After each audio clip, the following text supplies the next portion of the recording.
कोण नाही. तुम्ही आता जो काही विषय सांगितलेला आहे, या संपूर्ण विषय मी आत्ता तुमच्या समोर सभागृहाच्या बाहेर आलेलो आहे. मी त्यामुळे तो विषय ऐकला नाही. मी विषय ऐकतो आणि मग सांगतो.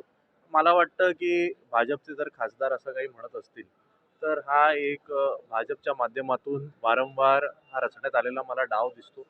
मुद्दामून एखाद्या गुजराती माणसाला भडकवायचं, मराठी माणसाला कुठेतरी डिवचण्याचा प्रयत्न करायचा, मग उत्तर भारतीयांनी डिवचण्याचा प्रयत्न करायचा, मग कदाचित अन्य कुठल्या तरी अमराठी व्यक्तीला एखाद्या प्याद्याला पुढे करायचा, जेणेकरून जर मराठी माणूस उद्या डिवचला आणि त्यांनी उद्या हात उगारला आणि मग त्यानंतर बघा हे आता मराठी माणसं सगळ्यांनाच मारतात, हा एक नॅरेटिव्ह पसरवण्याचा केविलवाणा प्रयत्न हा भाजपच्या माध्यमातून सुरू आहे. कालसुद्धा आशिष शेलार, खरं म्हणजे ते आता मंत्री झालेत, पण त्यांचं भान हे पूर्णपणे सुटलेलं आहे.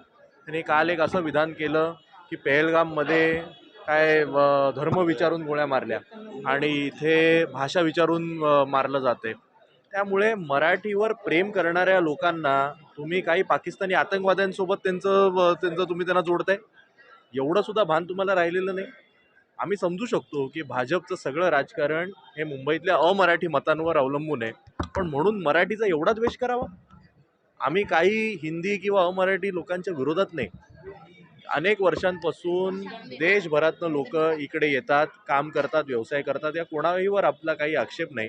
पण जर तुम्ही मुंबईमध्ये येऊन मराठी माणसाबद्दल जर तुम्ही काही विचित्र बोलणार असाल, मराठी माणसं जर तुम्ही अपमान करणार असाल, तर मग 100% त्याला कुठे ना कुठे उत्तर मिळणारच. सर तेच निशिकांत दुबे असं देखील म्हणतात की आमच्या पैशांवरती तुम्ही जगताय, तुमच्याकडे काय खाण आहे का म्हणून असं बोलतात. नाही, मी काही ऐकलं नाही. पण हा कोण निशिकांत दुबे?